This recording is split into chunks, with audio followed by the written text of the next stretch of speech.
Gálatas capítulo 1, a partir do verso 10.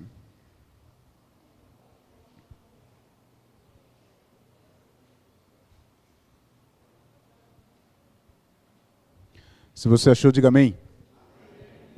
Gálatas capítulo 1, verso 10 diz assim. Eu vou ler, você me acompanha na leitura. Porventura procuro eu agora o favor dos homens ou de Deus? Ou procuro agradar a homens? Se agradasse ainda a homens, não seria servo de Cristo? Faço-vos, porém, saber, irmãos, que o evangelho por mim anunciado não é segundo homens, porque eu não o recebi, nem o aprendi de homem algum, mas mediante a revelação de Jesus Cristo. Porque ouvistes qual foi o meu parecer outrora no judaísmo, como soberanamente perseguia eu a igreja de Deus e a devastava. E a minha nação, quanto ao judaísmo, avantajava-me a muitos da minha idade, sendo extremamente zeloso das tradições de meus pais. Quanto, porém, ao que me separou antes de eu nascer, e me chamou pela sua graça, aprouve revelar seu Filho em mim, para que eu o pregasse entre os gentios, sem detença, não consultei carne e sangue, nem subir a Jerusalém para os que já eram apóstolos antes de mim, mas parti para as regiões da Arábia e voltei outra vez para Damasco. Decorridos 3 anos, então subi a Jerusalém para avistar-me com Cefas e permaneci com ele 15 dias. E não vi outro dos apóstolos, senão Tiago, o irmão do Senhor. Ora, acerca do que vos escrevo, eis que diante de Deus testifico e não minto. Depois fui para as regiões da Síria e da Cilícia, e não era conhecido de vista das igrejas da Judeia, que estavam em Cristo. Ouviam somente dizer, aquele que antes nos perseguia, agora prega a fé, que outrora procurava destruir, e glorificavam a Deus a meu respeito. Vamos orar? Deus, em nome de Jesus, nós queremos te pedir, Senhor, neste momento, que a Tua palavra, ó Deus, possa achar abrigo em nossos corações. Rogo, Senhor, neste momento a Ti, que o Senhor possa, ó Deus, aplicar a Tua palavra em nossas vidas, de maneira, Senhor, que possamos Te glorificar, Te exaltar, e o Senhor seja, ó Deus, glorificado neste lugar, em nome de Jesus, em nome de Jesus. Amém? Irmãos, nós temos dado a sequência da exposição do livro de Gálatas. Iniciamos, na verdade, uma exposição falando sobre a cruz. E aí trouxemos algumas conotações e algumas verdades acerca da cruz de Cristo e como ela é relevante e como precisamos defender o que Cristo fez e o que nós somos diante da cruz. Diante disto, nós decidimos expor, na verdade, o texto de Gálatas, que fala um pouco desse cristianismo, mas também fala da liberdade cristã. Desta forma, hoje nós queremos dar continuidade. E eu queria fazer uma pergunta a você, de tal maneira que eu gostaria que você fizesse a pessoa que está do seu lado. Quem sou eu? Quem é você? Faça essa pergunta. Quem sou eu? Quem é você? Ao olhar para essa pergunta que, ao mesmo tempo, parece um tanto filosófica, parece que essa pergunta, ela norteia todos nós. Todo ser humano tem essa pergunta no seu subconsciente, tem essa pergunta lhe rondando. Quem eu sou? São perguntas cruciais, são perguntas que revelam, na verdade, aquilo que pensamos, aquilo que cremos e para onde queremos ir. De tal maneira que essa pergunta é exatamente a pergunta que norteia agora a defesa do Evangelho que Paulo está pré-anunciando. Percebemos que nas semanas retrasadas, nós anunciamos que havia agora uma perseguição frente ao Evangelho em si, mas também frente às pessoas que estavam pregando contra aquilo que o apóstolo Paulo estava ministrando. De tal maneira, aqui nas regiões da Galácia, alguns judaizantes estavam chegando para os cristãos que primeiramente foi evangelizado pelo apóstolo Paulo, e eles reconheceram Cristo, reconheceram a cruz, reconheceram que são pecadores, aceitaram o cristianismo e começaram a servir a Cristo. Após algum tempo, o apóstolo Paulo ter saído e ido pregar o evangelho em outros lugares, alguns judaizantes chegam nesta cidade, chegam em algumas igrejas, especialmente evangelizadas pelo apóstolo Paulo, e começam a dizer, olha, a cruz não é suficiente. A cruz sozinha é algo bom. O que Cristo fez na cruz é algo bom, mas ela não é suficiente para a sua vida. Cristo, enfim, não é suficiente para a sua salvação. Você precisa agregar alguma coisa a mais. E aí, falamos um pouco sobre isso, que é exatamente algo que também nos nossos dias tem sido muito pré-anunciado. O evangelho da cruz tem sido colocado de lado e tem sido colocado algo a mais, misticismo e entre outras coisas que algumas igrejas e alguns evangelhos têm pregado nos púlpitos, misticismo, coisas que não deveriam estar agregadas, pois Cristo é superior. A cruz de Cristo e aquilo que Ele fez e conquistou, faz lá em Apocalipse dizer que Ele é digno de abrir os 7 selos, que a Ele foi dado todo o poder e toda a autoridade, que nada pode ser colocado, agregado à ação de Cristo na cruz e sobre nossas vidas. Mas, irmãos, prestem atenção comigo. Aqueles que estavam pregando contra a conduta e aquilo que Paulo estava pregando, quando acusavam ele, estavam acusando também o Evangelho. Desta forma, irmão, a defesa do Evangelho e a defesa daquilo que Paulo estava falando era extremamente essencial. Mas a pergunta agora, quem é Paulo? Quem é esse que chega do nada e começa a falar algo diferente para nós? Quem é esse? Mas é exatamente a pergunta que o judaizante chega para aquele povo, para os irmãos que aceitaram a Cristo como único, suficiente Salvador, e os judaizantes começam a dizer, mas ele, quem é? Ele nem dos 12 faz parte, e começam a trazer uma conotação contrária, tirando a autoridade apostólica do apóstolo Paulo.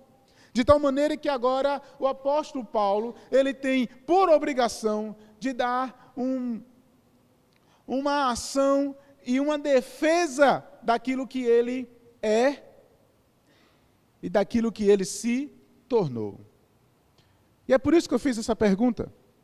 Porque o apóstolo Paulo, ele sabe muito bem quem ele é, quem ele se tornou e quem ele era. 3 aspectos que nós vamos ver aqui bem interessantes. Quem o apóstolo Paulo era, Saulo de Tarso, quem ele se tornou, o apóstolo Paulo, e para onde ele vai chegar. Quando eu faço essa pergunta a nós, quem nós somos, essa mesma conotação precisa nortear os nossos pensamentos. Quem eu era? Quem você era? O que você é hoje? O que você vai ser? Aonde você vai chegar? Isso estava bem nítido na cabeça do apóstolo Paulo. Quando nós lemos esse texto, esse parágrafo, daqui, finalizando o capítulo 1 de Gálatas, nós vamos perceber que o apóstolo Paulo, ele começa a dizer, olha, em primeiro lugar, se esse evangelho que vocês estão dizendo que eu estou pregando é falho, eu quero dizer para vocês uma primeira coisa. Você sabe quem eu era? Você sabe de onde eu vim? Eu quero dizer para vocês que eu não estou aqui procurando o favor dos homens. Eu quero dizer para vocês que eu não estou aqui para agradar nem sequer a homens. Eu estou aqui para dizer para você, em primeiro lugar, que eu era perseguidor. Se nós vamos fazer um relato um tanto do que Deus fez na vida do apóstolo Paulo, nós vamos perceber também em alguns momentos das suas cartas, o apóstolo Paulo sabe muito bem quem ele é. E ele vai dizer aqui, eu era perseguidor da igreja. O apóstolo Paulo, irmãos, era da cidade de Tarso. Ele era hebreu de hebreu, quanto à lei era fariseu. E ele mesmo diz que era irrepreensível. E nesse texto aqui ele vai dizer que era destacado entre os mais jovens da sua idade e entre os mais velhos ele se destacava em defender a tradição dos seus pais. Ele era de fato e de verdade um israelita, um fariseu e aquele que tinha toda a autoridade, coisa que outros não tinham, ao ponto de receber cartas, de procurar cristãos para matar os cristãos. Ele era literalmente aquele que não acreditava no Cristo. Ele era literalmente aquele que estava querendo essencialmente acabar com esse nome, Cristo.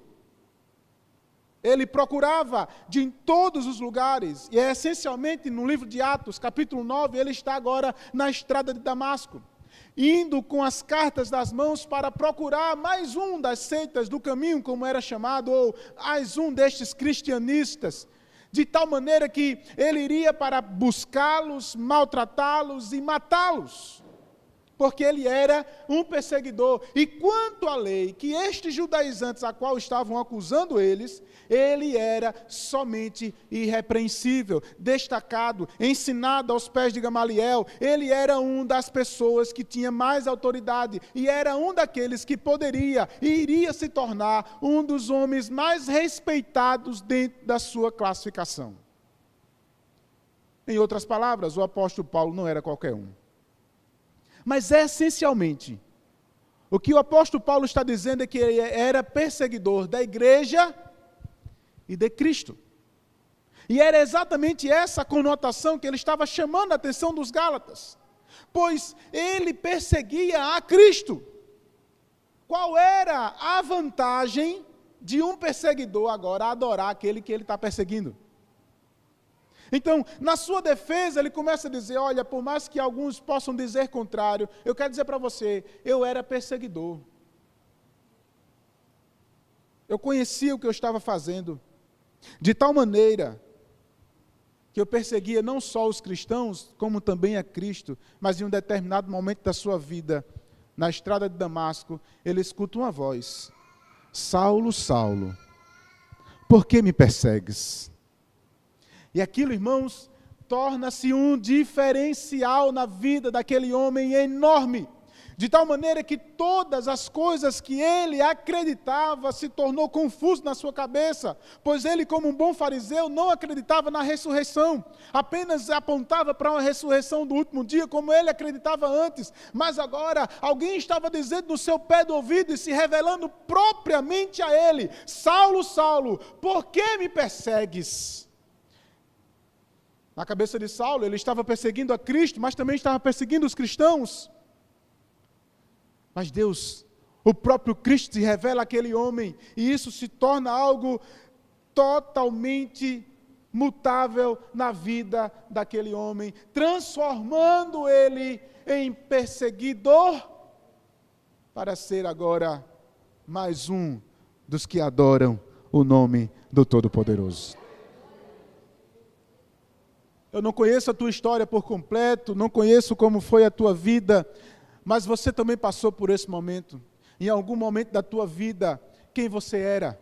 Talvez um dos que se denominavam ateus, gnósticos, contrário, não acreditava, talvez fosse hippie, talvez fosse alguma coisa a mais ou alguma coisa a menos, talvez você era um alcoólatra, um ladrão ou qualquer outra coisa que esse mundo poderia possibilitar para você, mas uma coisa que você não era um cristão e não queria nada com Cristo, mas em um determinado dia alguém olhou para você e disse, Deus tem um plano na tua vida. Alguém olhou para você por ordem do próprio soberano e foi até você e disse: olha, Deus tem algo com você. Ele morreu naquela cruz e ao se revelar, ao abrir os seus olhos espirituais, você então compreende a ação de Cristo na sua vida e você diz: eu quero segui-lo. E aqui eu quero chamar a sua atenção, irmãos, porque esse chamado é irresistível. Por mais que muitos estejam dizendo: eu não quero, eu sou ateu, eu não quero, mas no momento em que Cristo se revela para você, no momento em que você realmente abre os seus olhos espirituais, só quem faz isso é o próprio Cristo, assim como foi na vida deste homem, assim como foi na vida do Saulo, e quando ele se deparou, cai no cavalo e olha aquele momento e diz: quem és? Ele diz: sou eu, o Cristo, a quem tu persegues. Desde então, este Saulo, que está sendo acusado pelo seu evangelho, pela pregação do seu evangelho, agora começa a estudar esta palavra, a receber do próprio Cristo. É interessante, irmãos, que nesse texto, em outros textos, mas esse especialmente, deixa claro que o apóstolo Paulo, irmãos, não recebeu do apóstolo Pedro, não fez um curso intensivo em Jerusalém para ser apóstolo, não. Ele não foi para fazer um seminário aos pés de Tiago, que era o líder naquele momento de Jerusalém, da igreja, não. Ele foi, na verdade, para a Arábia, ele foi para um local recluso, onde não tinha quase ninguém, e lá começou a ter experiências com o próprio Deus e receber do próprio Cristo. Cristo se revela a ele e mostra o Evangelho, e para onde ele vai, ele iria se tornar o apóstolo dos gentios. E após, irmãos, mais ou menos 10 anos, é exatamente esse período, que ele se torna agora o perseguidor. Na verdade, o perseguido, aquele que é agora adorador, ele demonstra agora o seu chamado, ele demonstra agora que foi chamado e ele tem plena certeza de tudo que Deus fez na sua vida foi proposital, pois aqui ele vai dizer: Deus me chamou desde o ventre da minha mãe. Paulo, irmãos, compreende de tal maneira o evangelho na sua vida que ele tem certeza que tudo que ele passou, mesmo antes, mesmo sendo perseguidor, contribuiu para se tornar quem ele era. De tal maneira, irmãos, que ele compreende a ação do próprio Deus e ele diz: eu tenho certeza que Deus, da sua soberania, me escolheu antes da fundação do mundo, como ele diz em Efésios, e aqui ele diz: Deus me escolheu desde o ventre da minha mãe. E eu quero dizer para você a mesma coisa. Deus te escolheu. Deus te amou, Deus te chamou, antes da fundação do mundo, antes de todas as coisas, e é por isso que esse chamado é irresistível na nossa vida, e que mostra que Deus tem controle em todas as nossas histórias, em todas as coisas que nós iremos realizar, mesmo aquilo que nós não compreendemos. Paulo agora tem total consciência do que Deus fez na vida dele. Deus fez com que a sua família pagasse para que ele fosse estudar aos pés de Gamaliel. Deus fez com que ele pudesse ter cidadania romana. Deus fez com que ele pudesse entender todas as coisas da lei. Deus fez com que ele fosse a pessoa mais esforçada e que pudesse entender todas as verdades da sua lei ao ponto de defender toda a tradição da sua família. Ele foi o mais esforçado e isso foi, irmãos, a ação do próprio Deus, porque Deus o havia escolhido antes do tempo, antes de todas as coisas. Deus tinha propósito com ele, e eu quero dizer para você, do mesmo jeito, Deus também tem propósito em todas as coisas na sua vida. Mas uma coisa que me chama a atenção, irmãos, é a autoconsciência da vocação que Paulo tem em sua vida. O que me chama a atenção é que dá certeza para ele daquilo que ele é hoje. E sabe o que é que eu percebo nos nossos dias? É que temos muitos crentes que não sabem o que querem, não sabem o que são, e não sabem o que são porque não conhecem Deus e não conhecem as Escrituras. Eu estou falando de um homem religioso, o apóstolo Paulo, que conhecia as Escrituras, que conhecia a lei, que fazia de tudo para ser religioso. dentro da sua perspectiva, e agora se torna contrária àquilo que ele acreditava, contrária a tudo que ele defendia, porque Cristo bateu na sua porta e disse: eu sou teu e tu és meu. Naquele momento, Paulo deixa tudo que ele acredita de um lado e começa agora a ouvir quem? O próprio Deus, o Cristo, que começa a revelar para ele todos os planos que ele tem para a sua vida.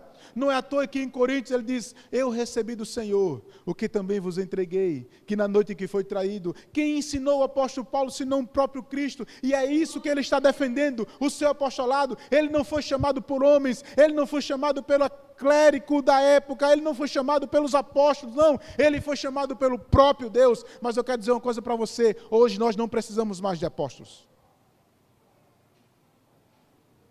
Esse dom foi para o primeiro século.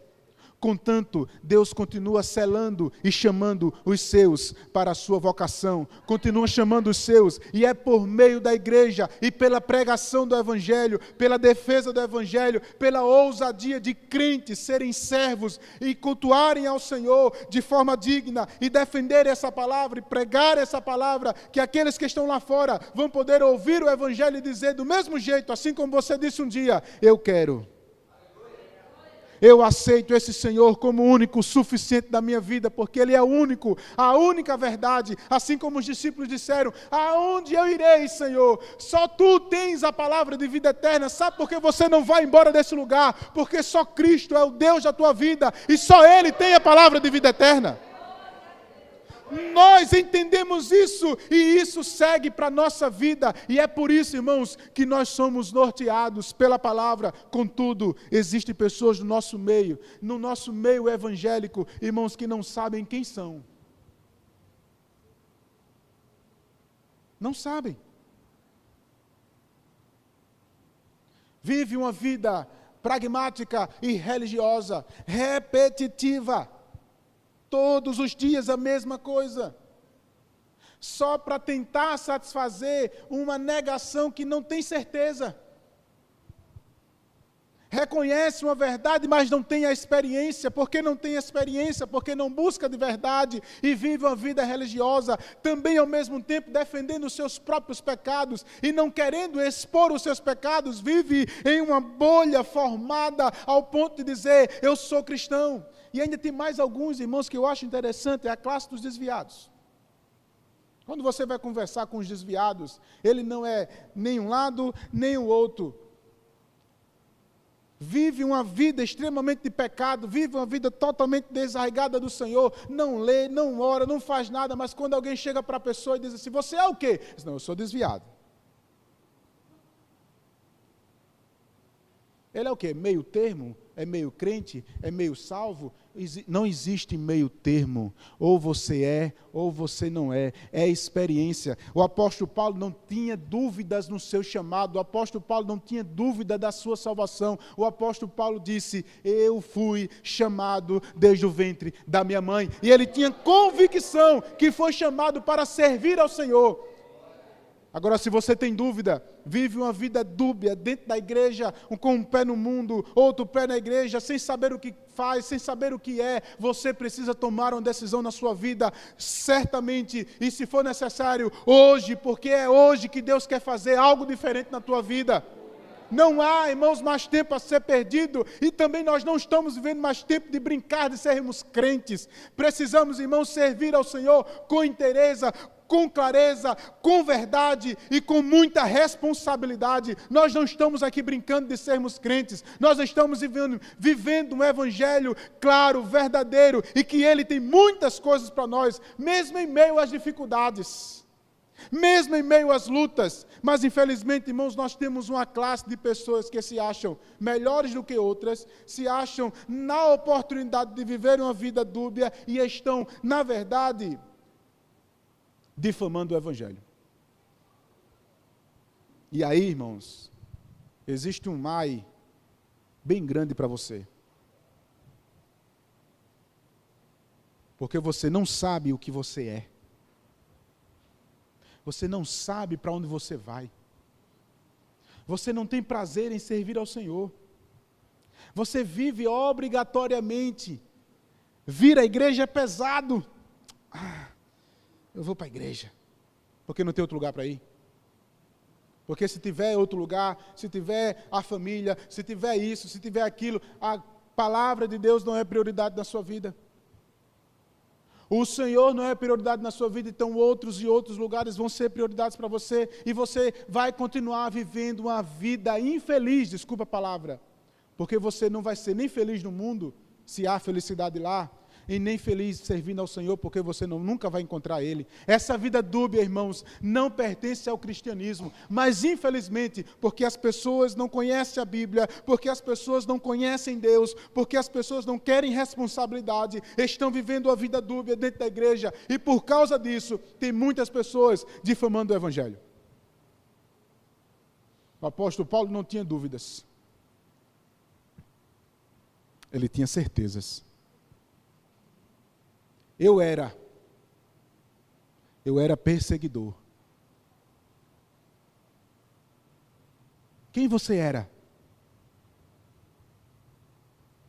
Se você era um mentiroso, se você era um assassino, se você era um ladrão, se você era um pornógrafo, se você era, viciado no álcool, se você era, o que você era, não importa mais, mas você era. E aquele que tem convicção, irmãos, não volta mais. Eu me lembro do apóstolo Pedro, irmãos. O apóstolo Pedro, após negar Cristo 3 vezes, ele vai tentar voltar a ser pescador. Ele era pescador. E ele vai para a praia, junta uns amigos e vai para a praia e começa lá a lançar as redes e nada sai, porque não volta mais. Ele começou a lançar as redes e ele precisava ser reconstituído ao grupo, colocado a autoridade novamente para isso, e Cristo chega para ele e diz assim, lança as redes agora, sob a minha autoridade. E ele lança, traz o peixe, alimenta-se com Cristo, e Cristo olha para ele e diz assim, tu me amas? Apacenta as minhas ovelhas. Ele estava disciplinado. Ele negou Cristo, mas Cristo olhou para ele, Pedro, eu quero você de volta. Tu me amas? Apacenta as minhas ovelhas. Pedro, tu me amas? Ele olha para Cristo e diz, Senhor, tu sabes que eu te amo, apacenta as minhas ovelhas. Irmãos, Cristo foi sabiamente, voltou a ele tentou voltar ao que era, e não adianta mais, irmãos, Deus te salvou, se Deus te salvou, você não volta mais para o que você era antes, porque você agora tem um dono. E ele sabia, o apóstolo Paulo sabia disso, ele tinha um dono, e ele tinha toda a autoridade sobre a vida dele, de tal maneira que ele defendia o evangelho que Cristo deu para ele. Por isso, irmãos, nós precisamos de crentes que precisam ter certeza do que são. Precisam ter certeza, irmãos, convicção.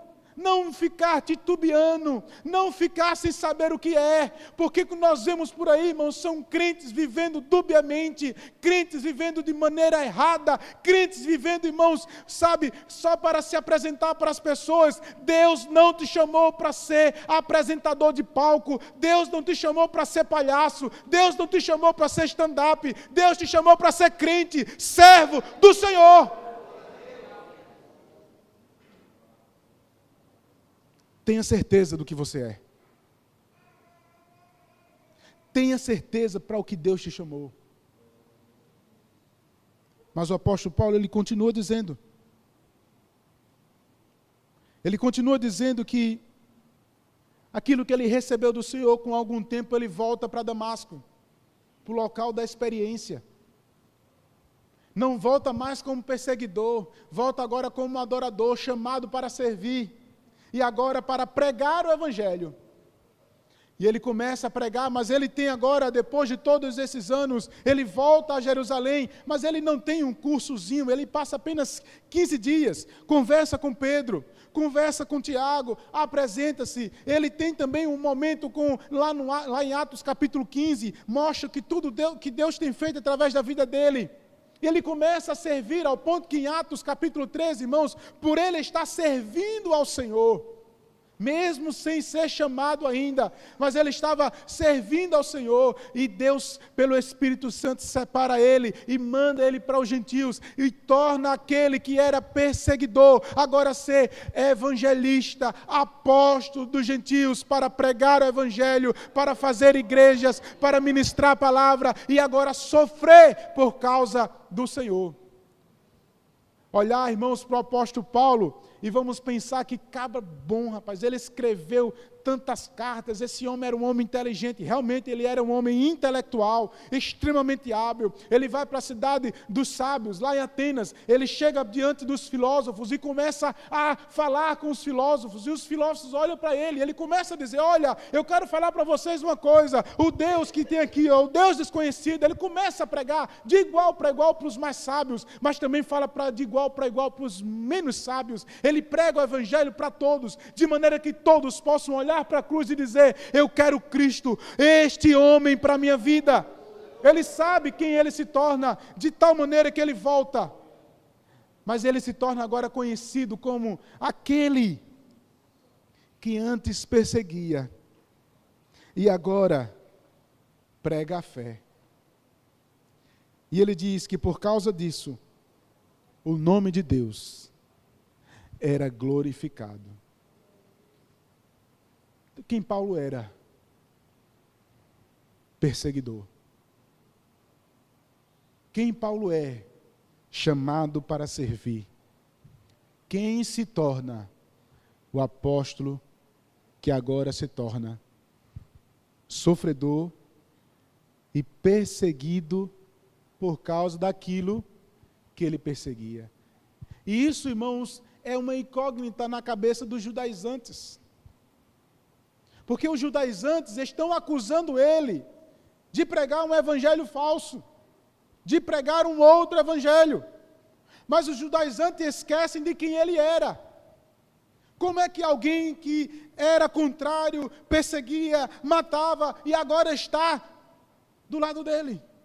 Isso, irmãos, torna uma incógnita e prova para os Gálatas que o evangelho que ele está pregando e pregou é verdadeiro e recebeu do Senhor. Algo a mais disso é anátema, como ele falou alguns versículos antes. Mas, pastor, o que tudo isso tem a ver comigo? Essa é a grande pergunta que nós não podemos deixar de falar. Sabe o que é que esse texto tem a ver com você? Esse texto nos chama a atenção para saber realmente quem somos, quem éramos e quem nos tornaremos. Ou será que você hoje tem dúvida do que você é? Ou será que você tem dúvida da salvação? Ou será que você tem dúvida daquilo que Deus fez e efetuou na tua vida? Quem você é? Quem você era? Quem você era não importa mais, porque Ele te salvou. Mas o que você é hoje é base no conhecimento de Deus. E aí eu quero aplicar para você: se você não conhecer Deus, você não vai saber quem você é. Você vai exercer o que você tem exercido hoje, mas de maneira totalmente desassociada de Deus. Você vai poder ser um psicólogo, você vai poder ser um advogado, você vai poder ser qualquer área liberal ou secular que você possa fazer, seja serviços, seja profissões, e você não vai servir a Deus. Mas Deus te chamou com todas as suas habilidades, assim como Deus chamou o apóstolo. Com todas as habilidades, com tudo o que ele conheceu, com tudo o que ele foi ensinado, Deus o chamou com um propósito. Eu quero dizer para você, o que você é hoje é a ação de Deus na tua vida. Deus não te colocou no curso que você está por acaso, Deus não te deu as habilidades que você tem por acaso, Deus não te deu a empresa que você tem por acaso, Deus não te deu nada que você hoje possa ter, ou ter um dia, por acaso. Ele te deu para você servir ao Senhor com gratidão, para a glória de Deus. Você foi chamado para ser servo, e tudo que você tem é para a glória dele. Todas as suas habilidades, todos os seus conhecimentos, e se não servir para Deus, nada mais serve. Você será, irmãos, fadado a ser um infeliz.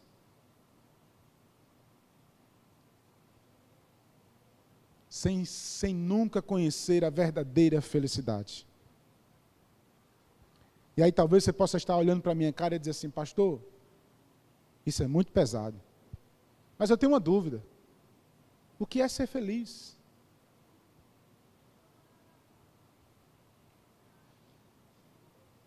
Jesus, no final do seu ministério terreno, ele deixa uma palavra clara para os seus discípulos. Ele manda os seus discípulos procurar um cenáculo para realizar a última Páscoa. E eles acham essa Páscoa, acham esse cenáculo. E no capítulo 13 do Evangelho de João, se eu não me engano, no verso 17, diz assim, bem-aventurados sois se as praticados. A palavra grega ali, makairos, nos diz que é bem-aventurado ou mais que feliz. Mas o que é ser mais que feliz ou ser bem-aventurado? Se praticar o quê? Sabe o que é que Cristo estava fazendo? Ele estava servindo, lavando os pés dos seus discípulos. Enquanto os seus discípulos estavam querendo ser um maior do que o outro, ao ponto do orgulho não fazer com que eles possam olhar para os pés deles e dizer, não, esse serviço de escravo não foi feito para mim porque eu sou maior. Ou sentimentozinho de orgulho miserável que invade dentro das igrejas, ao ponto de um olhar para o outro e dizer assim, eu sou melhor do que você. Quem você pensa que é? Você é apenas um servo de Deus, e dê glória a Deus por isso, porque nós somos apenas servos, e servos um dos outros. Se o próprio Cristo olhou para os seus discípulos e disse assim, olha, faça o que eu faço, eu quero deixar uma ordem para vocês, vocês vão encontrar a felicidade no momento em que vocês entenderem que eu chamei vocês para servir. O apóstolo Paulo, irmãos, era feliz. Sabe por que ele era feliz? Porque ele servia. No início de todas as suas cartas, ele tinha o prazer de colocar uma palavrinha, doulos. A palavrinha grega que diz que ele era escravo de orelha furada. Eu sou, antes de apóstolo, eu sou escravo de orelha furada de Jesus Cristo. Eu não o sirvo por obrigação, eu o sirvo por amor, e eu sou escravo dele. Eu o sirvo, eu o sirvo, eu o sirvo. E você tem feito o quê?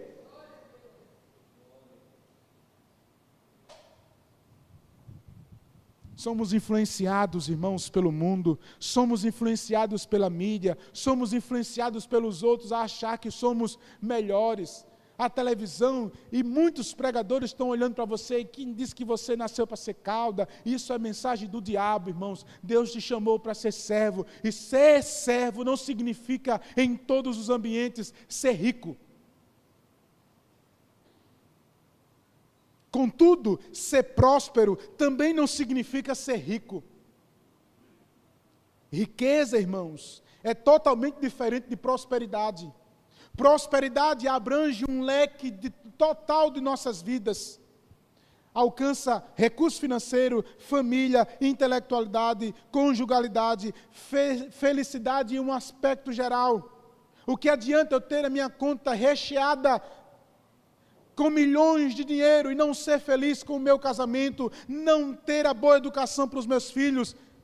O que adianta eu ter todo mundo ao meu lado e não ter ninguém perto de mim?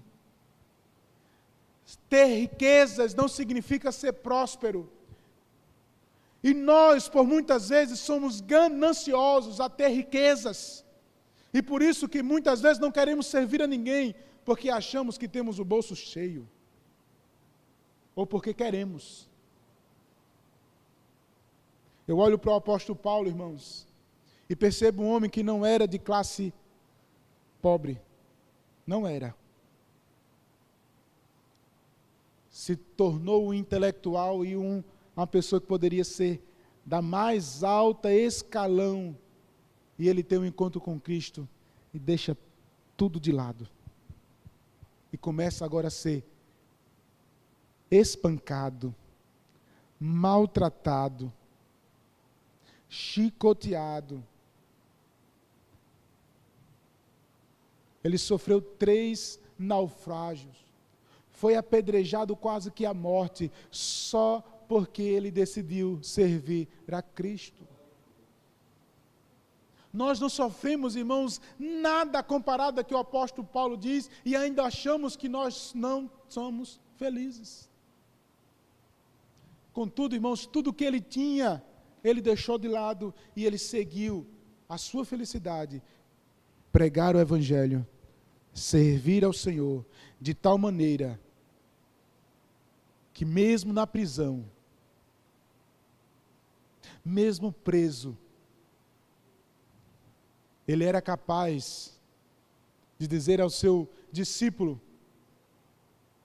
olha, combati o bom combate, acabei a carreira. Ele chegou ao ponto de dizer ao seu discípulo: olha, mas uma coisa eu tenho certeza, eu sei para onde eu vou. Felicidade não está nas posses, felicidade não está no que você é, felicidade está no que nós servimos e a quem servimos. Por isso eu volto à pergunta inicial: quem você é?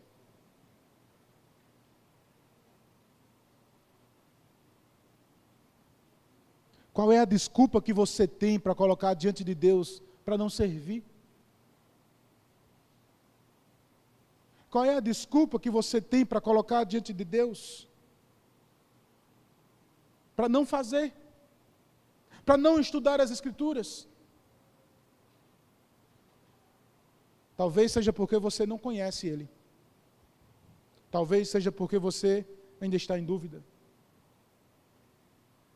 E assim, irmãos, tem muitos que estão dentro da igreja. Mas eu quero orar por você nesta noite. Porque eu quero que você tenha certeza do que você é. E assim sirva ao Senhor